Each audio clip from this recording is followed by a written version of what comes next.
Sebelum kita lanjut, jangan lupa like, comment, subscribe, dan nyalakan notifikasinya agar tidak ketinggalan info terbaru lainnya. Semoga bermanfaat.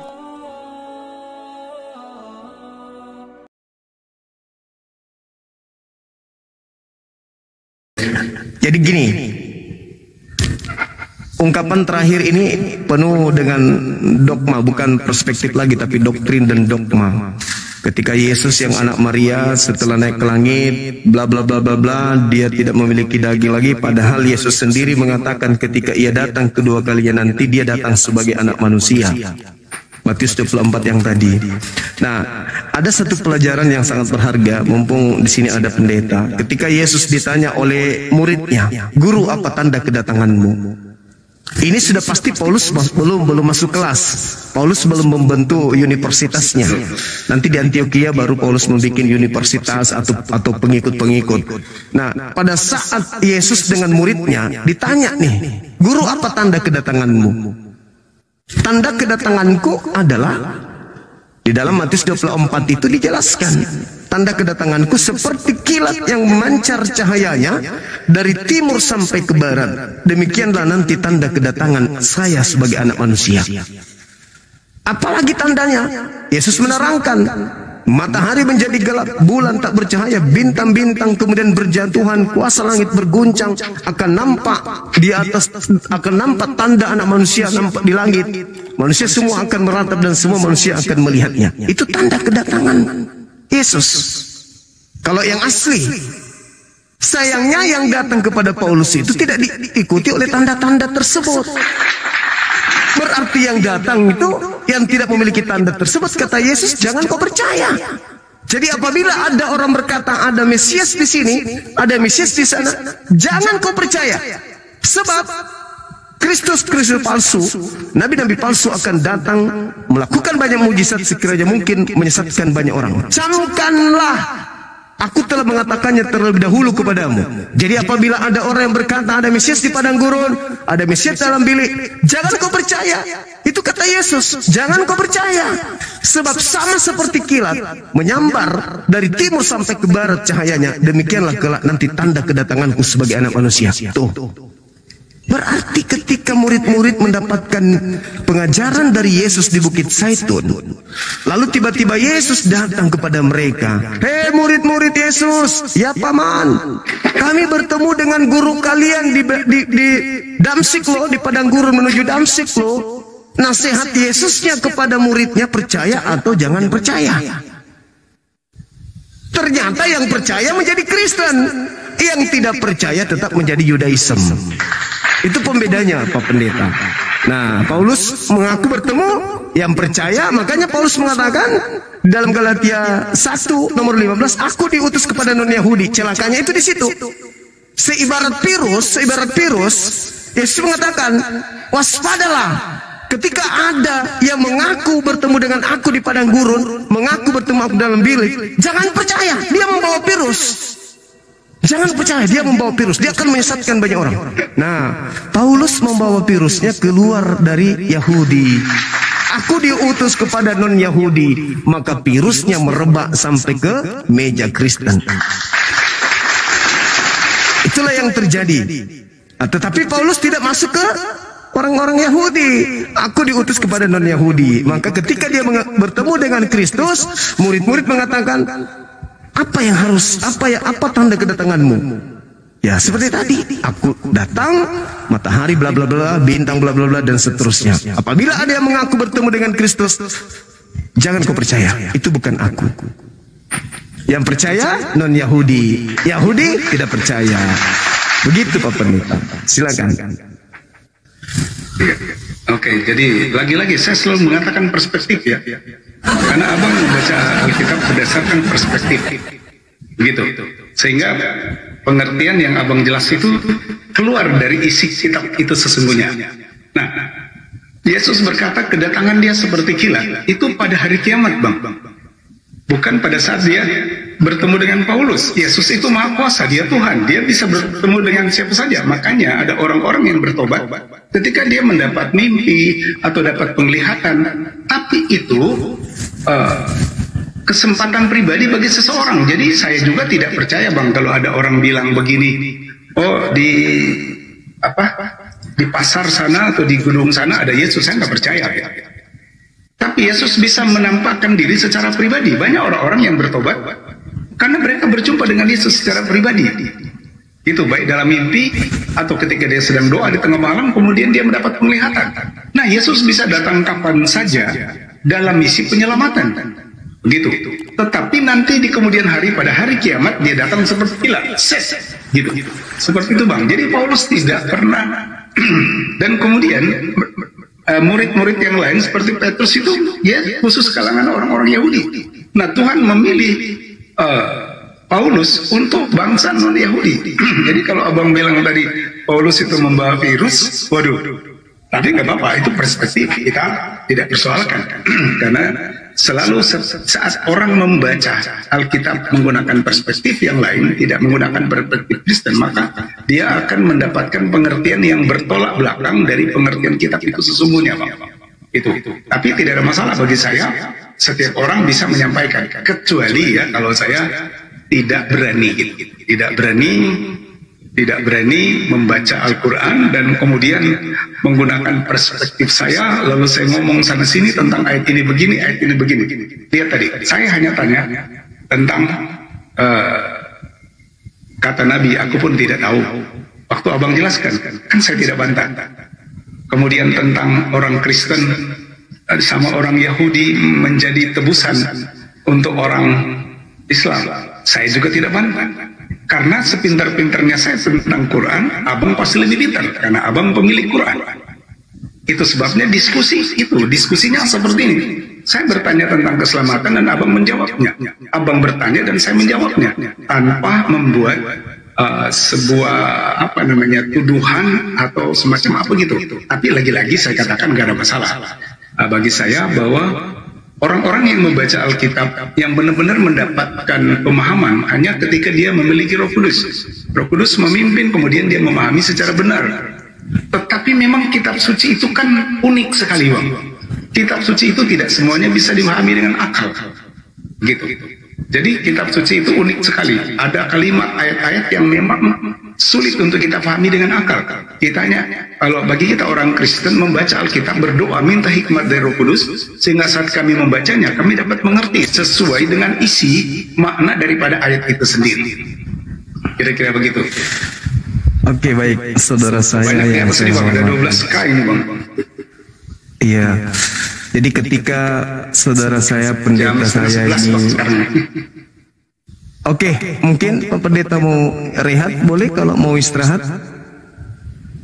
Ya, enggak apa-apa Pak Pendeta kalau mau istirahat, karena tadi saya lihat iya, mungkin narasi terakhir lain kali lagi boleh. Iya betul, narasi terakhir sudah masuk ranah iman. Closing statement ya. Iya, silakan. Oke. Jadi mungkin kalau saya dulu closing statement ya. Biar adil. Oh ya, silakan. Boleh. Silakan. Karena saya mulai tadi. Oke, baik. Iya. Jadi kalau di dalam ajaran agama Islam, tadi di awal saya mengurai konsep keselamatan itu beriman kepada Allah, beriman kepada para nabi, beriman kepada kitab-kitab, pada rasul yang diutus oleh Allah, kemudian beramal soleh, menjalankan perintah, utamanya solat. Maka orang-orang yang solat dalam Al-Quran surah Al-Mu'minun, mereka adalah orang yang mewarisi surga Firdaus. Nah, untuk mengetahui tolak ukur kebenaran daripada apa yang Allah uraikan di dalam Al-Quran, ini sebagai penggiat apologet, pembela Islam berhadapan dengan saudara saya pendeta dan netizen yang ada di YouTube dan juga yang ada di TikTok. Tentu apa yang saya uraikan ini kita harus memiliki kesinambungan dalam hal penyampaian dan keselarasan kemudian dari apa yang kita imani. Di dalam Al-Quran surah As-Zukhruf dikatakan wa innahu la ilmul lis-sa'ah fala tamtarunna biha wattabi'un. Hadza siratul mustaqim. Jadi tanda kiamat itu nanti adalah datangnya Nabi Isa alaihissalam. Kedatangannya adalah tanda akhir zaman. Kalau kedatangannya itu terjadi di abad pertama, akhir zamannya sudah lewat berarti. Kalau yang datang Nabi Isa asli yang datang pada abad kedua berarti terjadi pada saat abad kedua. Tapi kalau bukan Nabi Isa yang datang, maka tidak akan terjadi kiamat. Meskipun ada berjuta orang mengaku bertemu Nabi Isa, tapi ternyata tidak ada tanda kiamat di bawahnya, maka bukan Nabi Isa. Nah, ini diuraikan lagi di dalam kitabnya saudara kita Yahudi, Kristen di dalam Matius 24 yang saya bacakan tadi. Ternyata tanda kiamat itu kedatangan sosok yang tadinya mau disalibkan ini menurut Al-Quran, ketika dia datang kedua kalinya itu membawa tanda hari kiamat.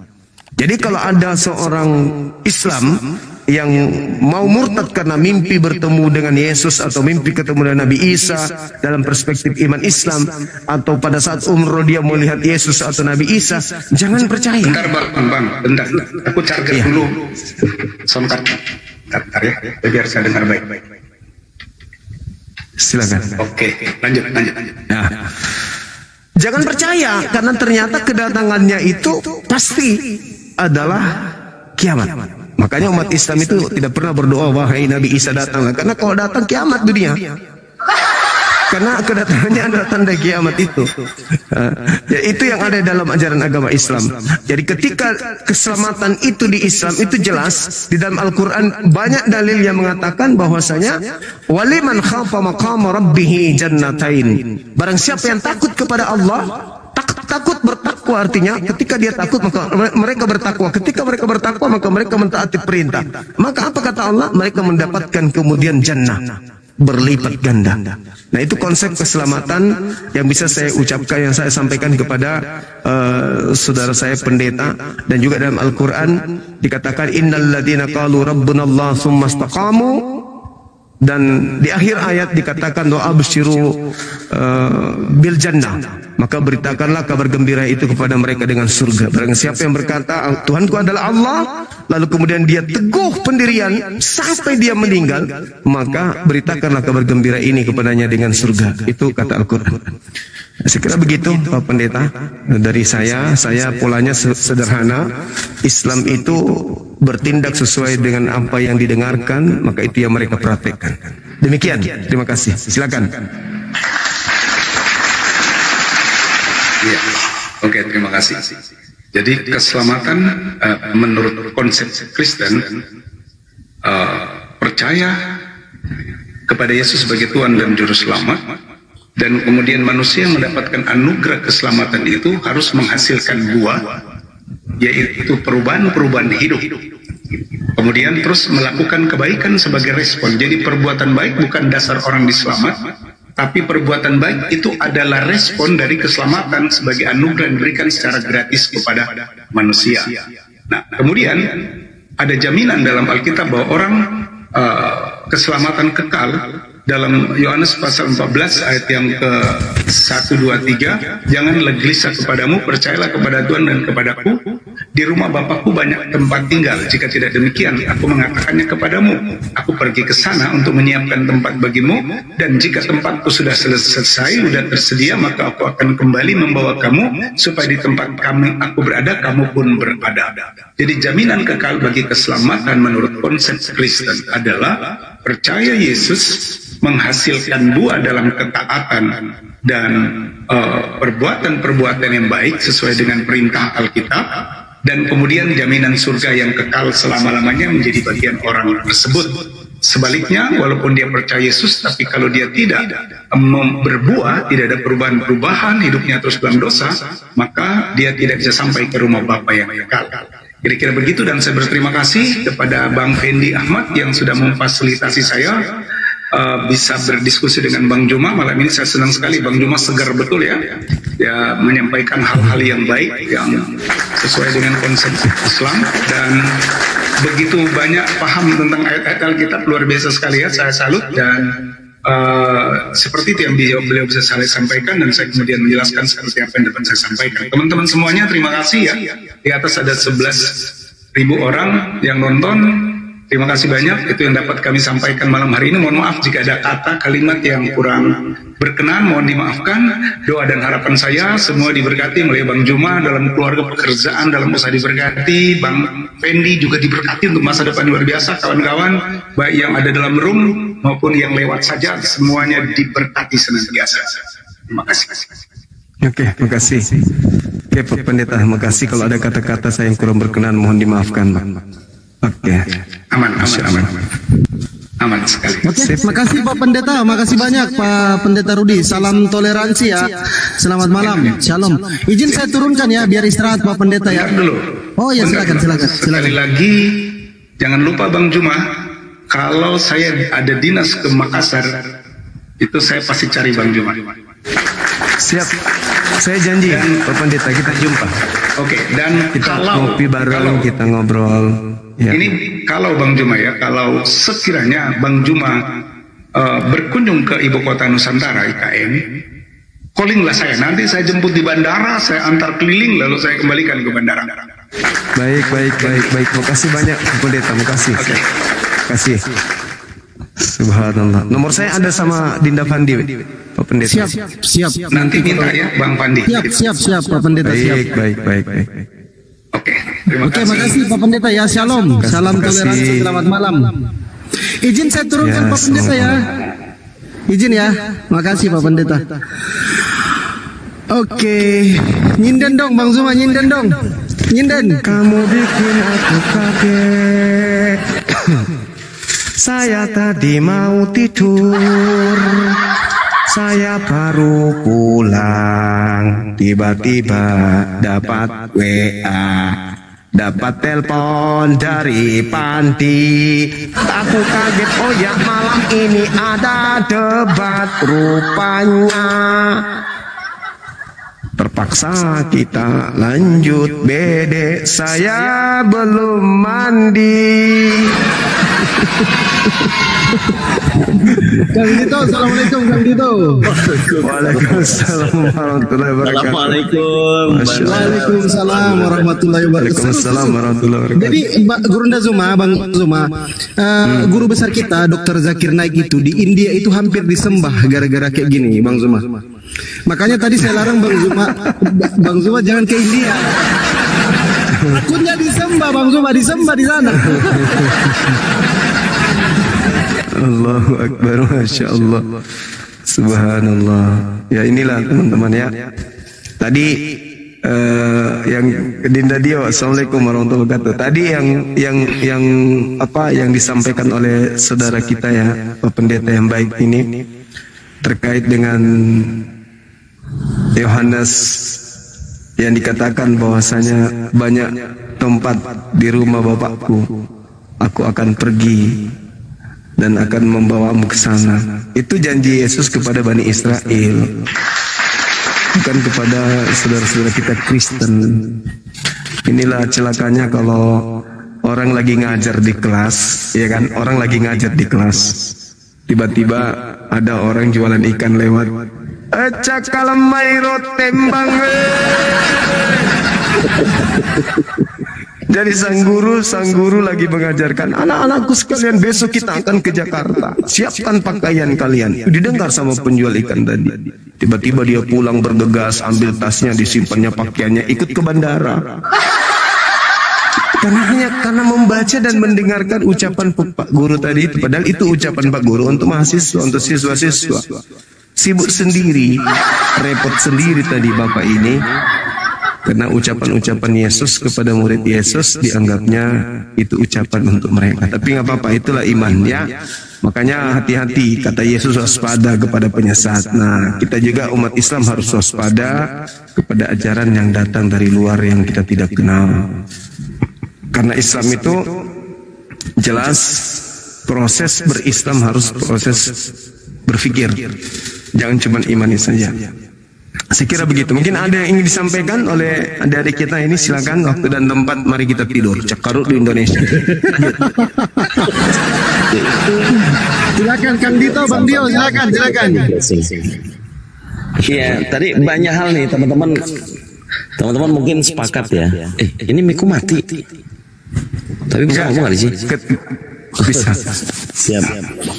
Jadi yang saya perhatikan tadi Guru Nda, Bang Da, ini apa sih perspektif itu kan sudut pandang. Kalau kita berbicara perspektif otomatis harusnya ada parameter.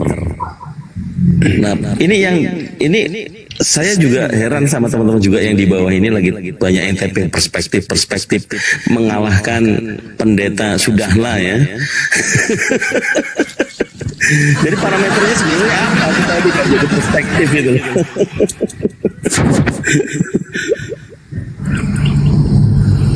Kalau menurut saya sih itu ngelesan halus itu. Jadi bilangnya perspektif karena hal yang tertulis harusnya kalau memang ada perspektif itu dibuatkan suatu parameter gitu. Silakan Bang Dio. Iya kalau Oke, sebentar Bang Dio sebelum dilanjut. Teman-teman ini Bang Dio asli ya. Bantu di follow ya teman-teman. Akun Bang Dio, Kang Dito sama Fandi Ahmad 06 nih. Ini akun saya juga teman-teman. Bantu di follow. Mumpung ada 9.000 orang, 3 akun ini bantu di follow. Bagaimana Guru Nda? Tadi silakan Kang Dio. Bang Dio. Iya, kalau saya melihat tadi ini bukan merendahkan ya. Pak Pendeta itu ini menurut perspektif saya ya. Jadi beliau jatuh ke authority, ini otoritas. Beliau menggunakan pendapat otoritas tertentu yang dalam hal ini kita biasa bahasakan dengan istilah dogma atau doktrin. Makanya ketika beliau mengatakan itu kan perspektif Bang Zuma, perspektif nggak masalah, karena itu kan sudut pandang, bisa dipengaruhi pengalaman, pengetahuan dan seterusnya. Cuman yang jadi masalah di sini, beliau selalu mengabaikan bukti yang kontradiktif yang disampaikan oleh Bang Zuma tadi. Bukti kontradiktif itu apa?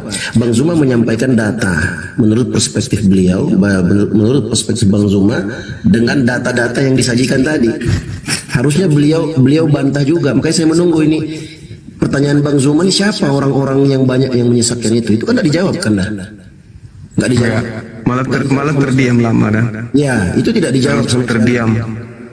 Ya, jadi itu bisa ya kita katakan masuk dalam kategori cacat logika. Kenapa? Perspektifnya secara tidak objektif, walaupun dia tidak ungkapkan. Makanya dia hanya mengatakan itu perspektif Anda. Dan beliau sendiri tidak menyampaikan apa perspektifnya dia berdasarkan Bible-nya. Itu ada kekurangan beliau di situ, makanya udahlah, nggak apa-apa lah, sudah biasa. Tapi jadi, Masya Allah. Ketika saya ditanyai tentang Al-Quran, saya menjelaskan tentang Al-Quran. Dia katakan saya tidak membantah. Bagaimana Anda mau membantah? Yang saya sampaikan itu sesuai dengan apa yang Anda tanya. Ya. Kecuali Anda ingin melarikan ke hal yang lain. Begitu juga ketika saya menjelaskan tentang Bible, Anda juga tidak bisa bantah. Betul kata ini. Ya, hanya mengatakan itu perspektif. Terus perspektif Anda sendiri apa? Nah, tidak ada. Itu kenapa? Karena saya melakukan pendekatan dalil. Yes. Apa yang ada di dalil itu yang kusampaikan. Jadi Anda mau membantah perspektif itu tidak bisa. Kecuali hanya mengatakan ya itu kan perspektif Bang Zuma. Betul, tapi perspektif saya itu benar. Buktinya tidak ada bantahan. Betul, perspektif ketika Anda membuat perspektif yang berbeda, maka bertentangan dengan isi kitab Anda, kan gitu. Betul sekali. Itu sebenarnya maju kena mundur kena kan? Maju kena mundur kena beliau tadi. Iya, itu makanya. Dan saya kasihan untuk ngegas saya nggak bisa karena beliau baik. Betul. Kasihan saudara kita itu baik. Masya Allah. Saya tunggu itu tadi, karena itu aja saya tunggu tadi itu. Dia nggak jawab itu kan, Anda tanya siapa penyesat itu. Dia hanya menjawab bukan Paulus. Oke, kalau bukan Paulus siapa? Ya kan begitu. Iya. Kita tunggu kan itu. Iya, dia nggak jawab. Kita tunggu ternyata nggak dijawab juga ya. Udahlah. Kalau cuma alasan akhirnya ya terjebak juga. Ujung-ujungnya Rekudus. Ujung-ujungnya Rekudus. Ya. Itulah yang saya bilang tadi kan, kalau dalam istilah logical fallacy itu appeal to authority. Itu menggunakan otoritas tertentu. Ya, otoritasnya ya, betul. Itu jatuh di situ dia, makanya aduh. Tapi enggak apa-apalah. Iya, kita doakan dulu dapat hidayah. Pendeta perspektif. Kalau sama Kodon ini kan pendeta sudahlah. Nah, kalau ini pendeta perspektif. Masya Allah. Allahu Akbar. Masya Allah. Masya Allah. Kasih Bang Fi. Barakallah. Berkat Allah, Bang. Subhanallah. Masya Allah. Perspektif terus. Kang Dito monitor, Kang Dito moderator. Teman-teman bantu follow akun Fandi Ahmad yang ini ya, dosen Oten ya. Mohon bantu di follow juga yang sampingnya Kang Dio ini. Bantu di cancel juga moderator, tolong itu yang minta permintaan ada 100 orang, woi. Bantu. Iya, Pak. Sabar, Cik. Sabar kita tahu. Sampai kugas kita di kanda mobil kan. Buru-buru gak juga buka laptop langsung kan. Baru baca grup itu ada Bang Zuma katanya lagi debat sama pendeta. Kugas nih. Ternyata. Masya Allah. Orang itu kah? Orang mana kah itu? Kena? Bukan, dia di Kalimantan. Oh, Kalimantan. IKN dia bilang tadi. IKN, iya. Iya, Masya Allah. Allah mubarak. Barakallah fi ilmik ya. Makasih Dinda. Jazakumullah khairan. Bermanfaat insyaallah ilmunya. Amin.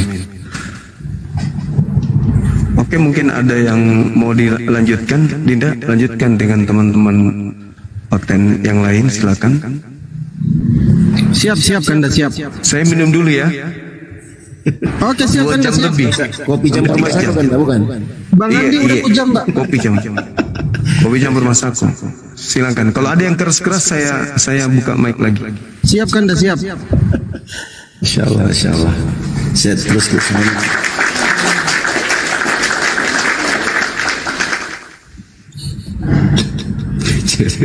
Andalannya itu Bang Zuma itu kopi campur masako.